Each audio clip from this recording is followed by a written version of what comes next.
Welcome to Provoking Peace, a podcast by the Sisterhood of Salam Shalom, where we bring Muslim and Jewish women and our allies into conversation to explore what it really takes to build peace in ourselves, our communities, and our world.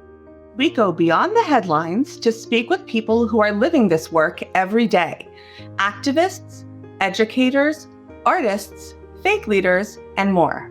We're here to ask bold questions, listen deeply, and invite you to join us in disrupting assumptions and stereotypes, one Muslim and one Jewish woman at a time.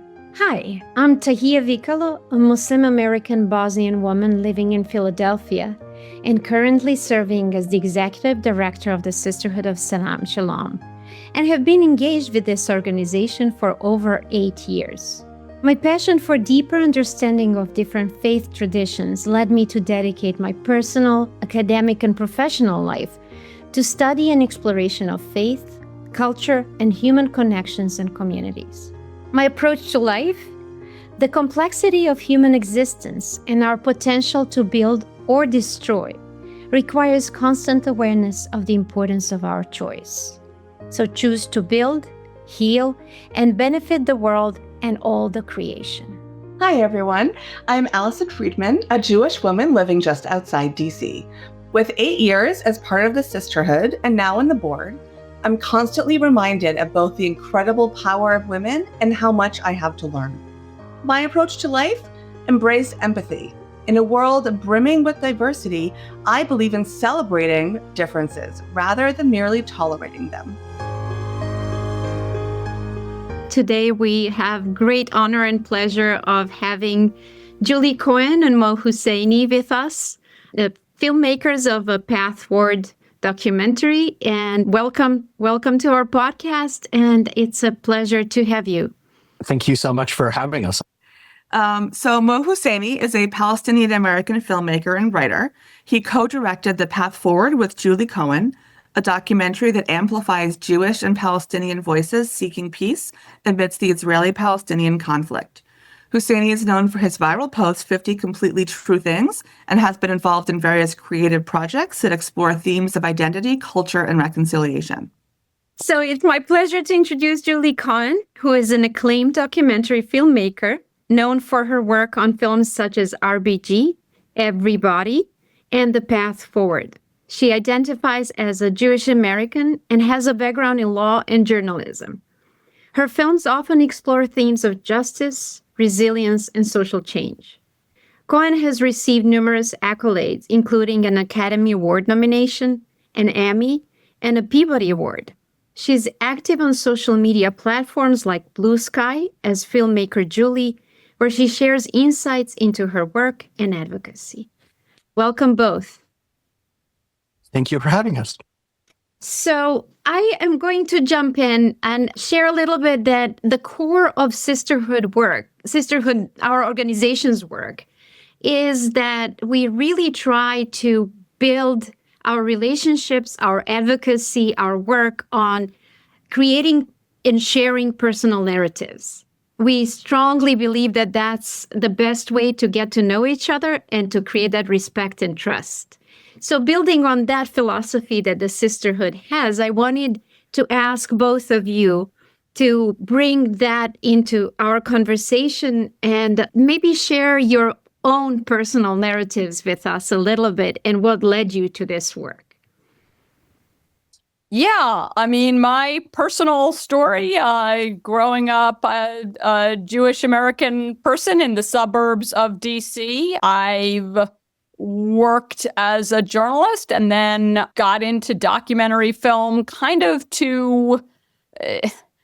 because it's such a great tool. Just like you said, the sisterhood's goal is to use personal narrative to explore the big themes of life. There's just no better way than personal storytelling to move towards a better, more empathetic world. So that's what I've tried to do some in my work. And although as a Jewish person and also as kind of a progressive, politically active kind of person, I certainly have cared a lot about Palestinian-Israeli issues over the years. It was not something I enjoyed talking about because it is so likely to provoke not peace, but provoke hostility. And, events, the horror of events in our world over the last year and a half made that choice feel, I would say, kind of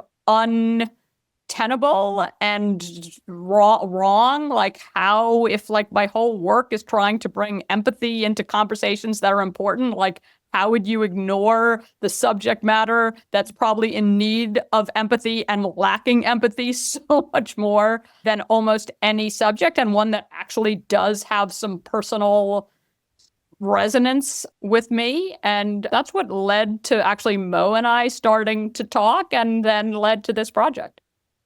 Like, I grew up in a Palestinian narrative that was really focused on a Palestinian perspective on the struggle and a grounding in it in a very real sense, given that, up until I was 18, I actually lived in the Middle East and grew up there. And so for me, I actually came to university wanting to focus on like peace building and being part of, designing a solution and all this other stuff. And honestly, idealistic me kind of hit the wall of the collapse of Oslo and the death of Yitzhak Rabin, his assassination. And for me, I really stopped talking about the conflict with people. I just had so little hope and so a sense of futility, I guess. And really that stuck from the 90s all the way until shortly after October 7th, where, similar to Julie, I just felt like I can't just be quiet about this. Like, this seems so important to talk about, the kinds of things that we both think are important. The idea of kind of seeing each other, both sides, and having a sense of, if not agreement, but just like empathy or understanding. I don't have to agree with you to understand you. And it's frustrating that the rest of the world kind of sees agreement as a prerequisite to decency, which I don't think should be the case at all. Like, I don't think you have to agree in order to be basically respectful to each other. Yeah. And conflict and love and conflict and respect are not, they're not on opposite sides. You can have all of those things together. Absolutely. Especially if you start with the personal, which is what's so great about your organization. And I think is very much mirrored in our film, that the people that are in the film are starting with the personal, or starting with getting to know one another and understanding some things and having a real sense of personal connection. It's one of the major tenets actually of feminism in America, is the personal is political. And I think by design, by also the political is personal. And like, that's actually a huge insight. And it's what women tend to just naturally do when they get into the political realm, is to start making truly personal connections before you really start talk about family and pets and thing. Like, there's a way to connect as human beings that actually is kind of politically important. And it's sad that it's done more. I mean, we have kind of the problem in America right now of like some leadership that is so lacking in like the basics of humanity that such a connection would be literally impossible. And like, I think that's part of our problem. I think that's an incredibly deep insight. And if you actually look at what is happening in the Middle East, it's reflected. And I think those conversations, so both of you are bringing up so many things that I would like to dig deeper on. And I think those, for me, it's not either or. It's either small conversation and that's where it's both, right? That kind of connection that is created really leads into deeper and more difficult conversations with respect, right? And with both of you are talking about humanity that is very often completely divorced from political arena. And it's all about power, and we lost that connection with humanity, and bringing back that humanity into every realm of our existence is what we would like to see happen. And I see it personally as the only cure to where we're at now with politics here and around the world. So I think what happened in the former Yugoslavia is a great example of like how quickly we can go from being a country to being like intensely tribal and intensely impersonal and intensely focused on just like dehumanizing the other, right? I grew up in the Middle East with a lot of friends in the diplomatic corps and people who were Yugoslav from the Yugoslav embassy, you know, that we went to school with. And there were, you know, Serbs and there was Croats, there was, you know, but look, it was a mix of everybody. And it was like within a year, everything just went boom. And I think that it takes work to recognize humanity. I think it takes work to remind ourselves that our tribes are actually less important than the things that we share despite our tribes and our religions and, you know, national origins or political parties or whatever it may be. And I think those simple things, you know, about your pets and what you ate for dinner and, you know, your children and your parents, those are the things that humanize you. You know, those are the things where you realize how much you have in common at sort of the base human level.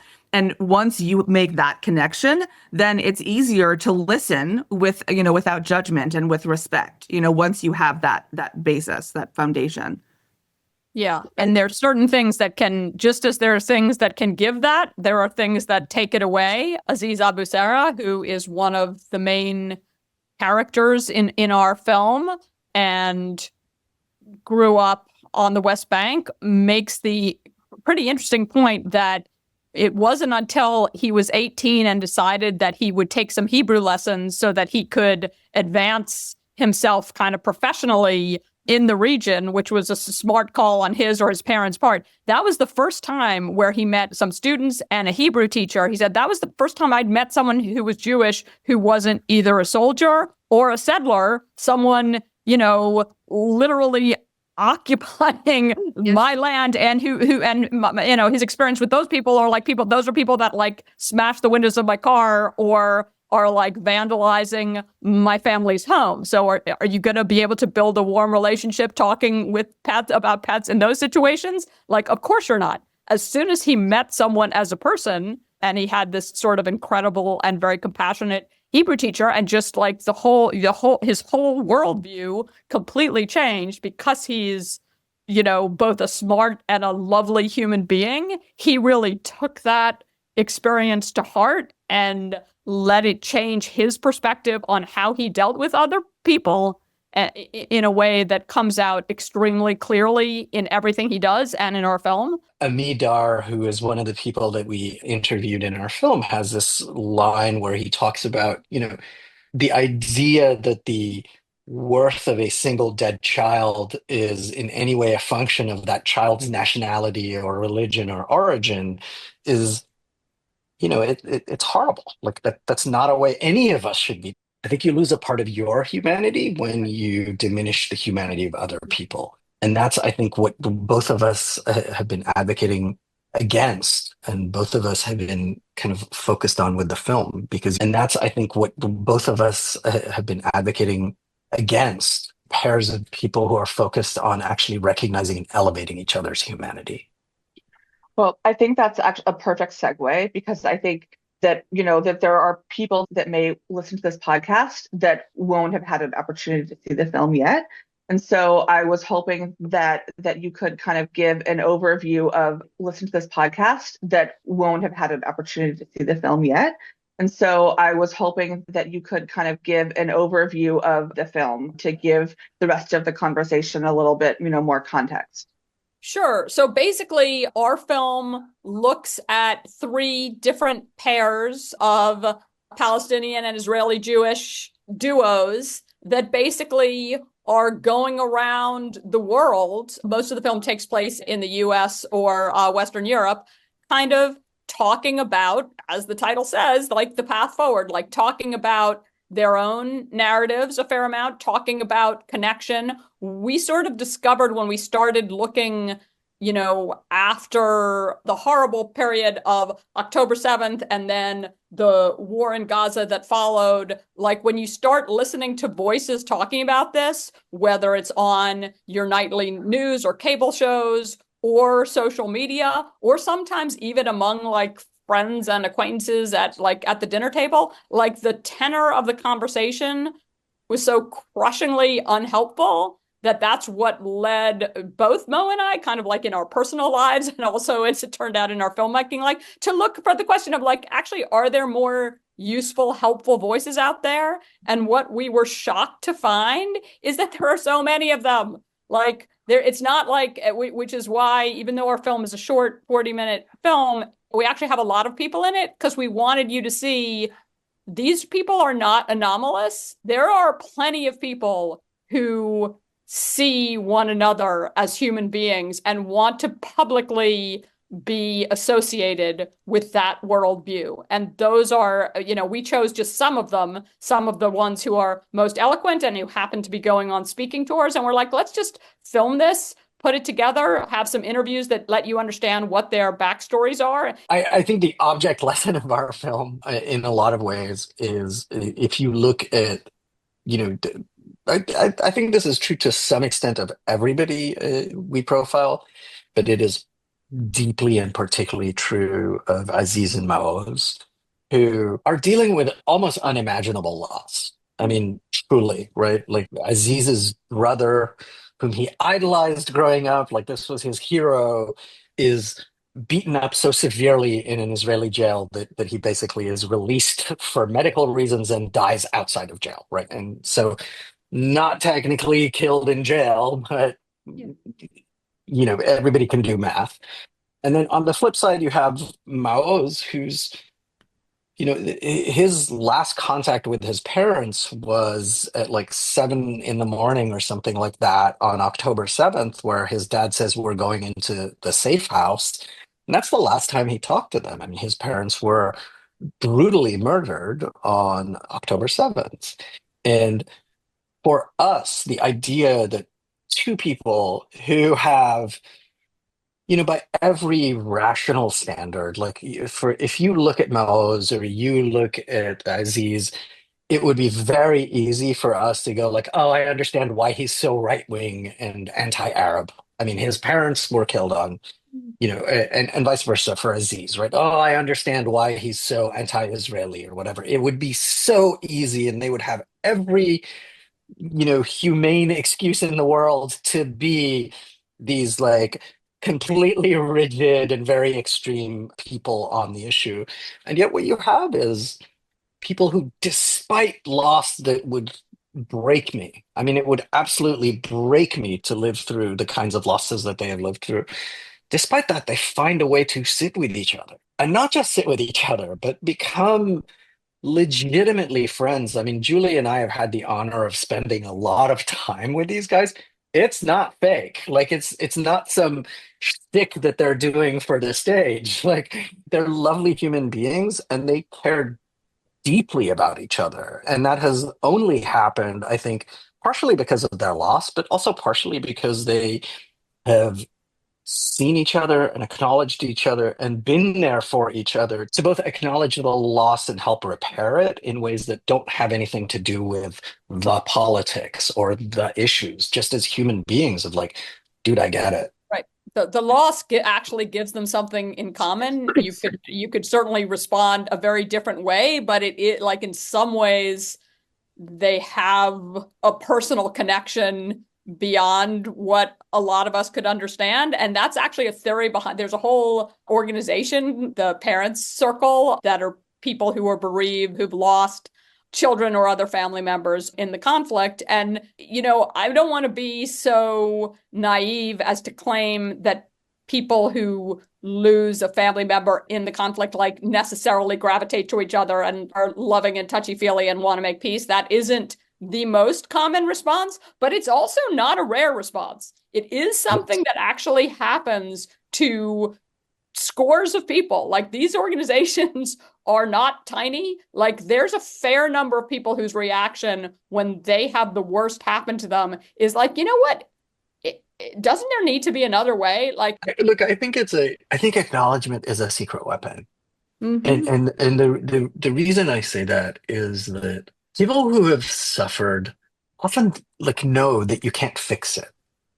You can't unkill my parents. You can't unkill my brother. You can't give me back the years that I've lost because of X, Y, or Z. What you can do is acknowledge that it happened.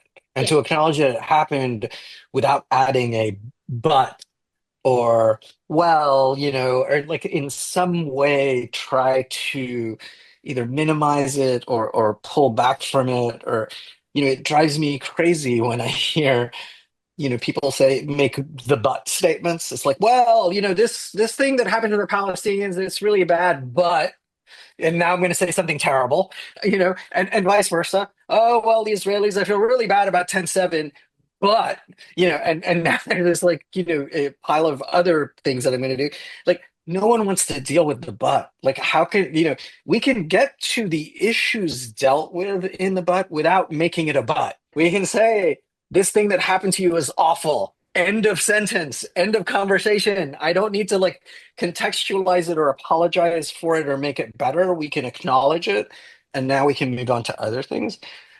People just don't do that. Not everybody, but like, I mean, a lot of people, and particularly in politics, because they feel like that if I acknowledge any aspect of your pain, it somehow diminishes mine, that it detracts from mine, that pain is a zero-sum game, that suffering is a zero-sum game, that justice is a zero-sum game. And I think, it's not. It's a magical, it's a magical pie that everybody can have a slice of without ever diminishing the pie. We start our film with sort of telling of an anecdotal story about after, Maoz's parents were killed, Aziz, who didn't know Maoz well. They're both in the travel industry, so they had met once and they were Facebook friends. And, when Aziz learned that Maoz's parents were killed on October 7th, like, these aren't people that are in regular touch. He was just like, wait, oh God, I know that dude. That's terrible. And he reached out to say that he was heartbroken.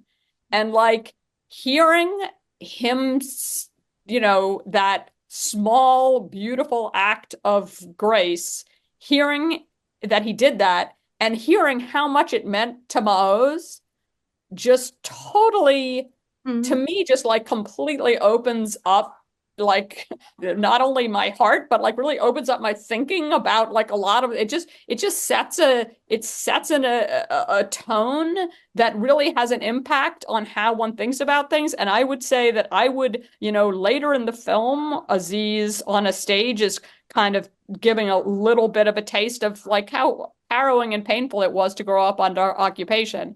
That's a situation that I, as an informed person, was certainly intellectually aware of. Like, if you had asked me, like, was that bad? I'd be like, yeah, that must be terrible. But like, I don't think I really ever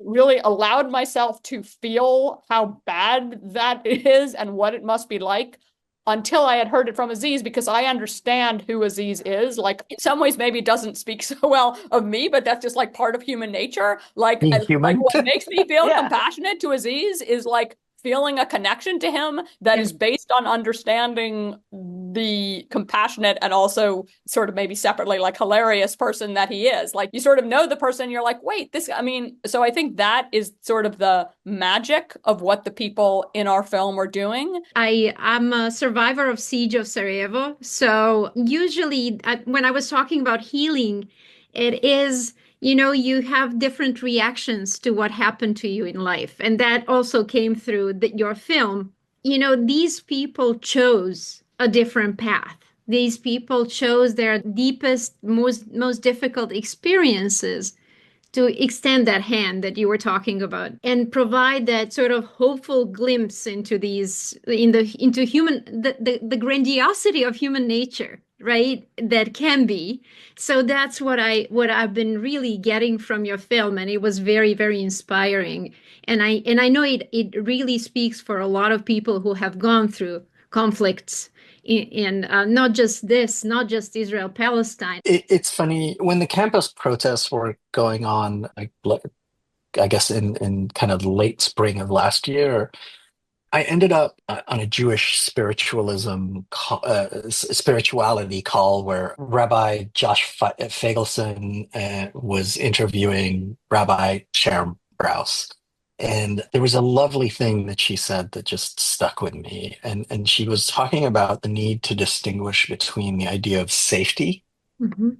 and the idea of being uncomfortable, right? Like that we shouldn't expect anybody to stay in a space where they feel unsafe. Mhm. And she very much defined that, in a certain way. But the idea of being okay to sit in your own uncomfortableness is a very different thing. And I think that when you see someone like Aziz reach out to me, I was like, I can certainly put, those shoes on and be like, I wouldn't know what to say. Like, how do you send an email to someone that's literally just lost their Yeah. parents in like this horrific thing, right? Like deeply uncomfortable. But instead of just saying like, you know what, I'll reach out to him in a few weeks or blah blah blah or whatever the heck it is, like he lent into it and just felt that as a human, this was something he needed to do. And it had an impact. And I think that there is a calling for all of us to kind of step into the uncomfortable sometimes. Not the unsafe, but the uncomfortable, and to acknowledge that we all have utterly subjective perspectives on the world, right? Like no one has an objective perspective on anything. It just does not exist. And because of that, I think there's a sense of humbleness that you have to find to understand that your perspective, however strongly you believe it, is only a single shard of a much greater truth. And that truth may need very opposing and different perspectives to completely fill it out. And that, like I said, takes being uncomfortable. That is something that we emphasize in our conversations in the sisterhood. I'm so glad you mentioned that. Creating the space, we were always talking about brave space. I mean, a safe space, sorry. Yeah. It was sort of a let's create a safe space. And now we're all thinking a little bit more about let's create a brave and safe space, right? Where nobody wants to be unsafe. However, let's provoke, as our podcast Yes. is, let's provoke these deeper conversations where we really work with our own vulnerabilities, right? Aziz was very vulnerable when he called Moaz to express that. And it could have gone all kinds of ways, right? That initial conversation. But it really turned out to be something priceless for their friendship and for both of their communities. So it is very present, what we are trying really hard to work on here in the sisterhood as well. I honestly don't mean to, like falsely flatter you, but I do think that you're doing all the right work, right? Like I think that the kinds of groups where people are bringing together people who are different in order to focus on the ways that they're similar are really critical. Like I really do believe that I don't actually see a solution to the Israel, Palestine conflict situation, whatever you want to call it, until we get to a place where we're able to acknowledge each other and be uncomfortable in some of the conversations. I mean, I think one of the best and frankly there's two successful examples are, Ireland and South Africa. And in both situations, there were a lot of deeply uncomfortable conversations and deeply uncomfortable revelations and deeply uncomfortable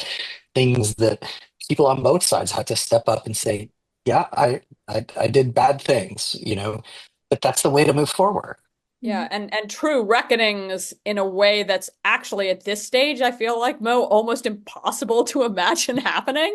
But but people might have said that in South Africa before the Truth and Reconciliation Commission did what it did. But before getting to that level of difficulty, we have the other situation, like we're based here. You guys are based here also. Yeah. Like our whole thought is like I kind of get why people that are in an active war zone, like, you know, that's not a time to be in a peace-loving kind of mood. But here in this country, where our lives at this point still like have some relative comfort and ease surrounding them, like, please, can't we find a way where we have so much in common that actually has nothing to do with our ethnicity or religion, or like, you know, where we're living in society together? Like, there's ways, and I think, you know, particularly your group with a focus of women, like there are ways that we know and understand how to get along with one another. And certainly when you talk about,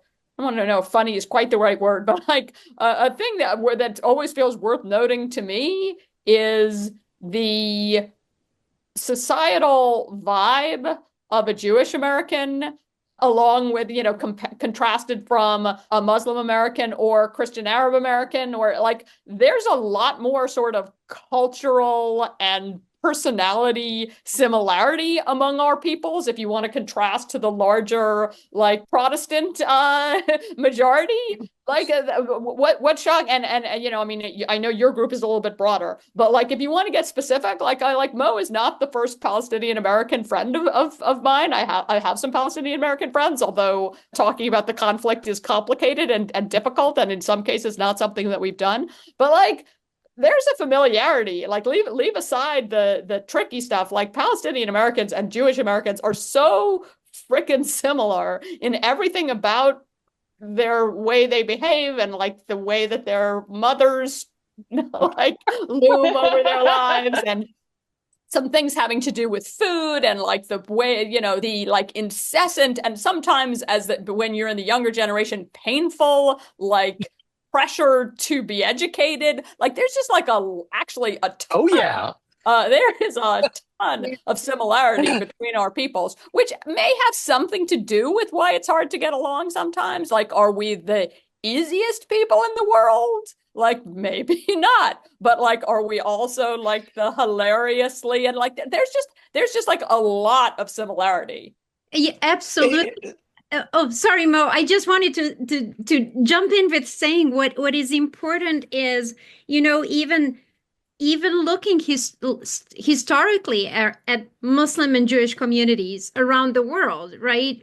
Before, if we don't look at the last 80 years, there is so much of interaction and living together, and that's what we are trying to explore on our travels. And just there is so much overlap, not just culturally, how I would say even spiritually, and our scriptures there's identical sayings, right? You just kind of find the same verse in both scriptures and build values on that as well. There are so many similarities in how we're seen by outsiders and how kind of we see ourselves in terms of sort of the narrative in the US. So there's just so many points, you know, of intersection there. We talk about that a lot in the sisterhood. You've got two people who are fundamentally like similar. You know, like I was just talking with a friend of mine yesterday about how I just like I feel more comfortable in visiting Jewish friends or going to like a Seder or going to like a Shabbat, you know, dinner than I do going to like, you know, like a house in the Midwest for somebody's like Sunday dinner for like a, you know, a Protestant family or evangelical family. Like to me, that's just like, I do not understand, you know, and I don't say that dismissively. I'm just like, it's just very different. Whereas, you know, despite all that culture would tell you about the differences between Palestinians and Israelis, like you find like Jewish spaces like familiar. And I mean, you know, it's like it's got a different accent to it, but it's very much the same book, if that makes sense. Yeah. Oh yeah, I mean, an iftar, you know, is just very, very, very similar to, you know, to a break fast. 100%. You know, I mean, that's, you know, there's really you know, you're not having bagels at an iftar, but you know, there's lots of things that are very, we very have, similar. you know, but like here's the thing, like yes, you're not having bagels, but we are having karek, which are like literally look like bigger bagels. With all these similarities and everything, but what I noticed in your film as well is that you let these people speak about real issues that they're faced with, right? So they do bring up, it's not all, yes, it's very healing, but they do talk about power imbalance. They do talk about what's happening on the ground, how they're living their daily lives. And I appreciate that aspect that you're bringing up in your film, that you are not neglecting that piece. And it's almost this and this, right? You bringing both of these narratives into conversation. Can you speak a little bit more to that? That sort of bringing both. Yeah, I mean, I would say everything in our film, everything about the way we put the film together came from the people who are in the film.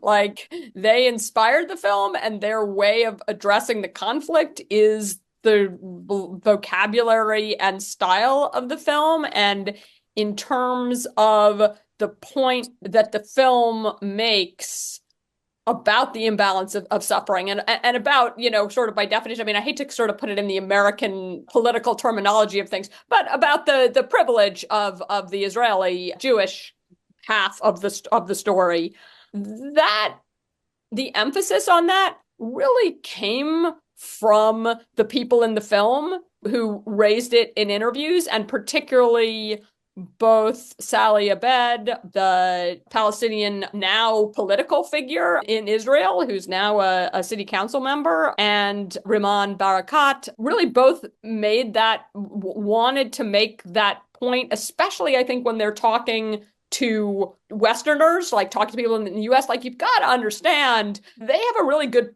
point to bring that out, because truthfully, if you watch the American news, you wouldn't get that. What you see an imbalance of the coverage. You see Israeli loss and suffering being portrayed as really getting to know individual, particularly hostages, because of the focus that happens. Like, the whole idea of taking hostages is to be able to focus a nation's attention on a few people. So you really sort of came to know who the hostages were as human beings, whereas suffering in Gaza tended to be portrayed by, like, flattened buildings. Mm-hmm. Mm-hmm. Like, just like destruction of, whole square miles worth of, oh, like, by the way, this used to be apartments where people lived, and now, like, this is rubble, and here's like a human face of somebody who's missing. And it makes it very hard because actually seeing a person's face is what inspires empathy and humanity. So as a result, I think I can really only speak for how we feel in America, but in America, unless you're seeking out other sources of information, you're not getting the sense of the imbalance of suffering. And when we watch Sally's full interview, we noticed that she used a phrase again and again, which is like, this needs to be said, this needs to be acknowledged, she would say when she was talking about something, particularly when she was talking about this imbalance of suffering that you're mentioning, Tahia. And we were just like, oh, she's right. Like, she's saying this needs to be said. And like that, maybe that's but actually what she's saying is like, you need to hear this. And I would say, I mean, that interview was with me, and I would say she was part of that was like, hi, Jewish American, you actually need to hear what I'm saying here and put it in the movie that is being made. And I listened and was like, it's interesting how the process of making it when she said it in the interview, I didn't hear it. Like, it didn't, because you're actually worried about making sure the time is tight and you're trying to cover everything you have to cover. And like, oh my God, is there a hair in her face that we have to fix? So, but when you watch the interview later, she's like, oh, she's actually saying something to me here. She's like, you need to hear this, and it has to be in the film. And like, I think she's right. And so we put it in the film, and it was particularly on that point. And then it became clear, actually, other people made this point as well. And I see that these are people that are expressing a frustration that is deeply valid and that we wanted the film to address. I think that goes to an earlier topic that we were talking about, which is this idea of acknowledgement. And I think that a lot of Palestinians get really wound around the axle on the fact that media just will not acknowledge Palestinian suffering with anything like equity. right? Like I'm not asking you to fix it. I'm not asking you to apologize for it. I'm not asking you to any of these things, but at least tell the story. I do think that because of that, like what starts to happen on some level, both between Israelis and Palestinians, is what I call trauma Olympics, right? Well, actually, this terrible thing happened to us. Oh, yeah. Like there's all this, like I heard this figure over and over at the beginning, right after 10/7 of like, oh, imagine like given the population of Israel, like if you took that number and that would be like, X million people in the United States being killed, right? And it's like, that is a great way to contextualize what happened on 10/7. But not once did I hear anyone go like, oh, and by the way, let's contextualize the numbers in Gaza vis-a-vis the Palestinian population to understand what that would mean in that context. And that's the point. It's not to deny Israeli suffering. It's not to minimize it in any way, shape, or form, but it is to ask for acknowledgement that kind of, like, once again, Palestinians kind of end up struggling with. And I think that, the film and the people we profile in the film show a great way forward through that, right? Like nobody has to apologize for anything. I just want you to acknowledge it. I just want you to not pretend that these things didn't happen, right? It's in, and it happens to Jews, right? When people talk about the Holocaust, they're like, well, it wasn't, it didn't really happen, or, but like, what the heck are you talking? Like, what are you talking about? Like how do you deny these things that happened? And I think that a lot of, and this is not to equate the Holocaust to anything else, but my point is like it's critical to acknowledge the things that happen to people. It's important to say that they happened. It gives people a sense of respect for their suffering that I think is critical. And of course, it's hard to acknowledge what people are like profoundly ignorant about. And I think that's a big problem. And I think, Allison, if you were raised in, I don't know to what extent you were raised with a religious education, I think there's this huge, there's a problem with the way that Jewish Americans are educated about history in that region of the world. I mean, their school, I literally don't remember learning anything about Israel at school. Like if they taught, like I just don't remember. Like I learned about a lot of things in the world, didn't learn, like it didn't come up. Maybe people were like nervous about bringing it up even back then. Where I did learn about it was in Sunday school at Temple. Like I learned a lot, and what I learned was not the truth. Like that's it. Like I've said this to my brother and to my cousins, including cousins of younger generations, to see if we were on the same page and thinking about this. And we were, and my husband as well, all of whom went to, religious education at Reformed temples in America.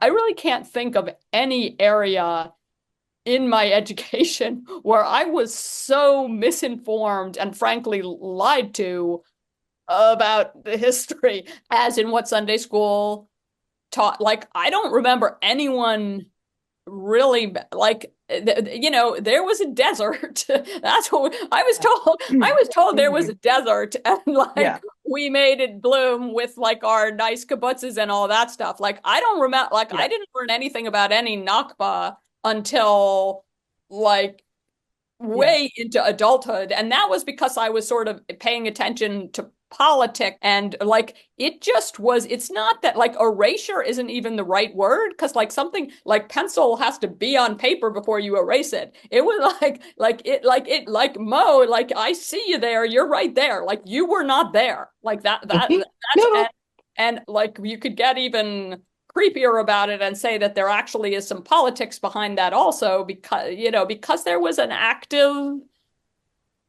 idea to try to get people, Jewish Americans, on board with the Israeli with things about Israel that involved just a complete wiping out of the painful truths, which is sad. And the mirroring is fascinating because I grew up in the Middle East, and like I still remember you'd get like a textbook that had a map in it from, an American school or publisher or English publisher, and it would say Israel on it, and they would literally Sharpie out the word Israel, right? And it's like,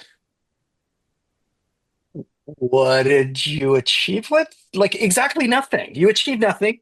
Like, nothing about the state of Israel was changed by you sharpieing out the name Israel on a map that went to a bunch of grade school students in Kuwait, right? All it did was created some weird set of impressions or ideas with those grade school students, right? Like, you're setting up a world where, because of the fact that we refuse to learn about each other, that we refuse to acknowledge each other, that we refuse to honor kind of the paths and the sufferings and the successes that we've gone through, that we actually don't even have a common truth to discuss.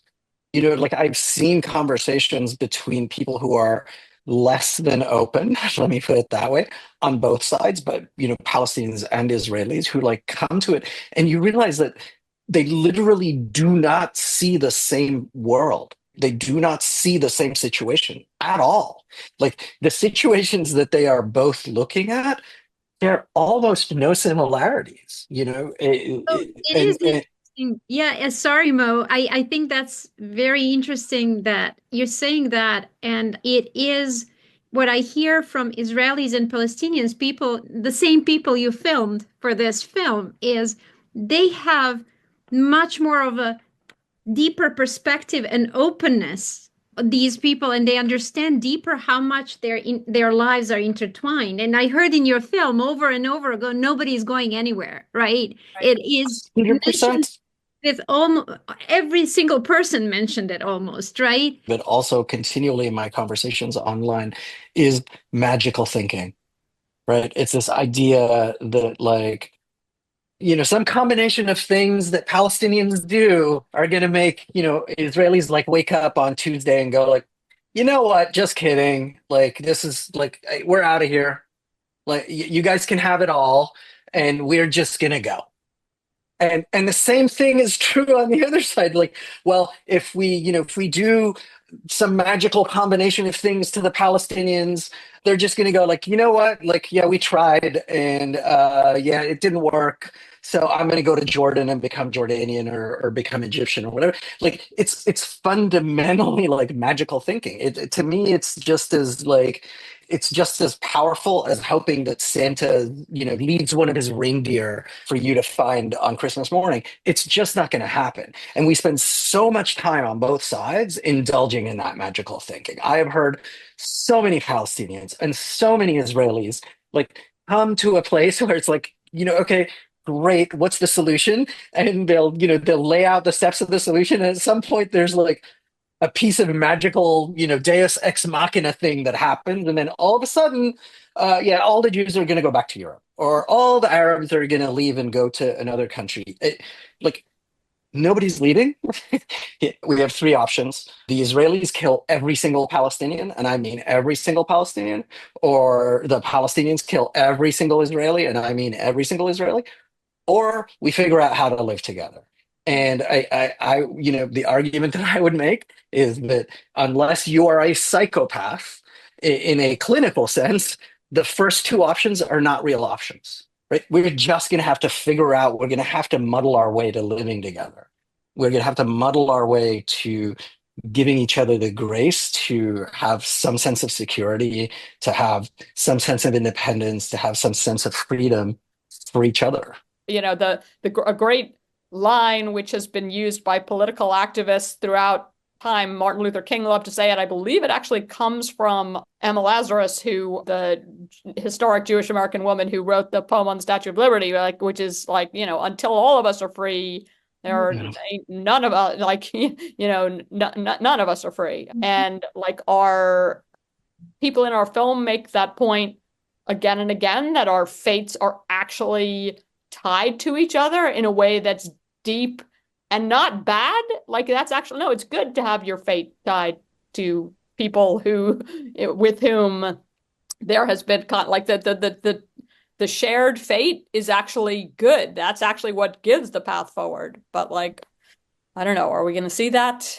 You're never going to get to a solution without learning to talk to each other. And I think, I think Israelis want people to force the Palestinians to accept things, and Palestinians want people to force the Israelis to accept things.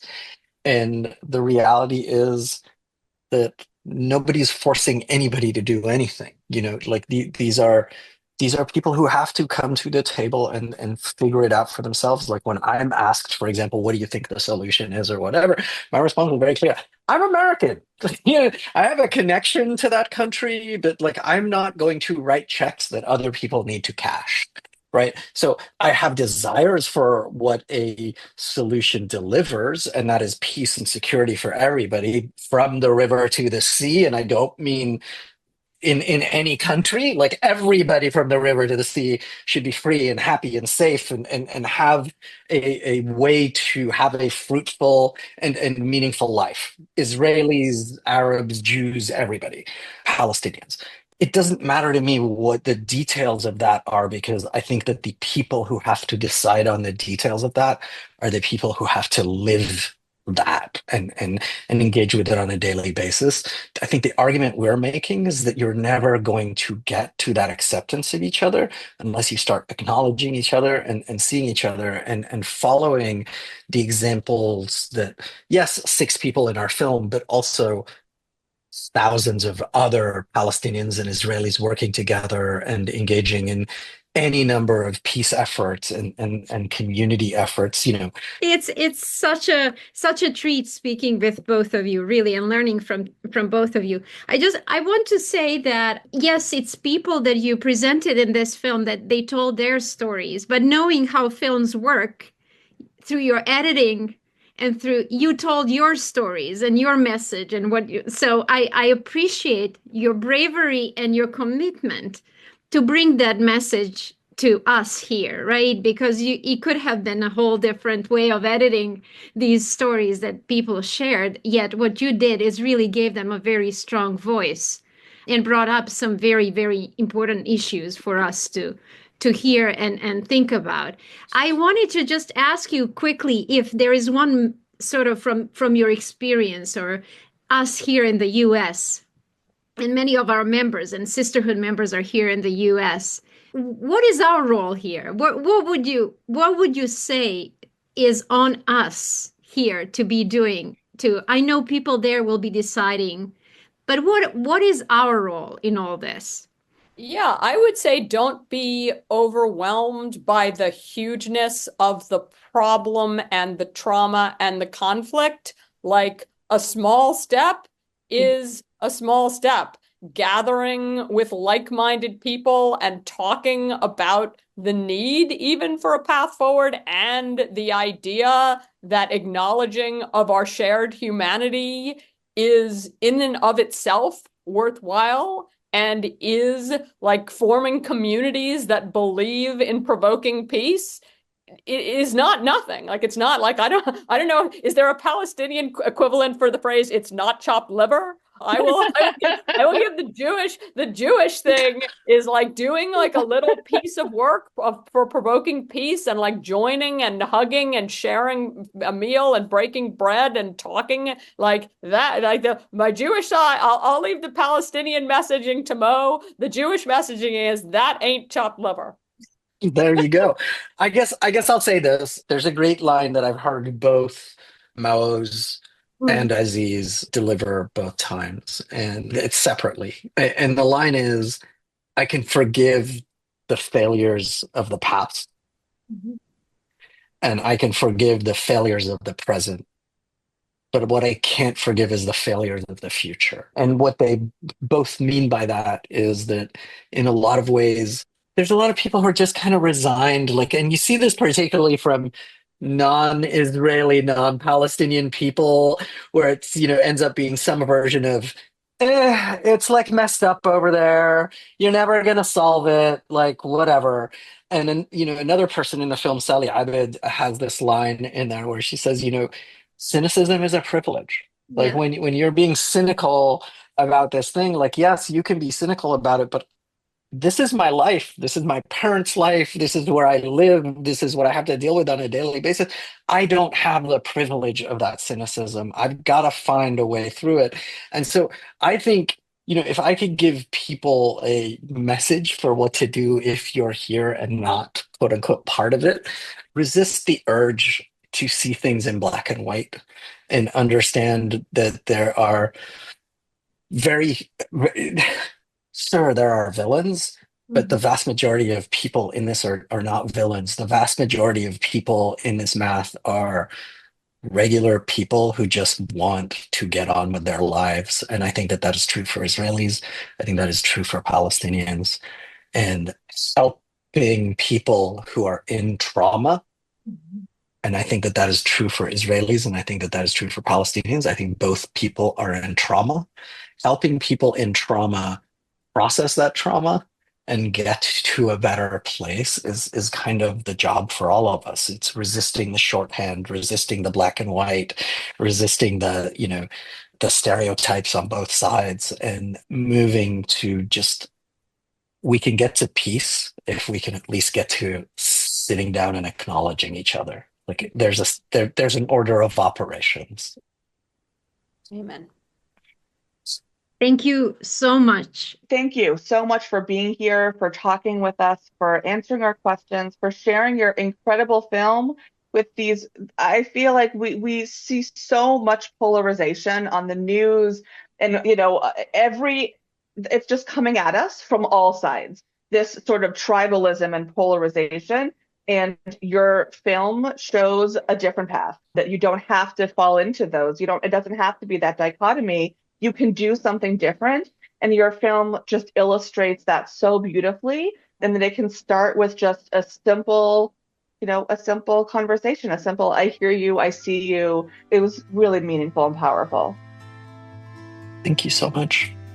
It's an honor and pleasures. Are there any questions you've always wanted to ask a Jew or a Muslim, but didn't know how or where to go?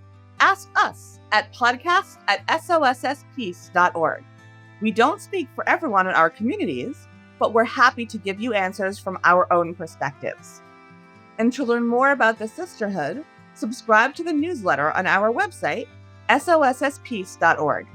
If this conversation moved you, challenged you, or made you think, we'd love for you to share it, leave a review, and subscribe wherever you get your podcasts.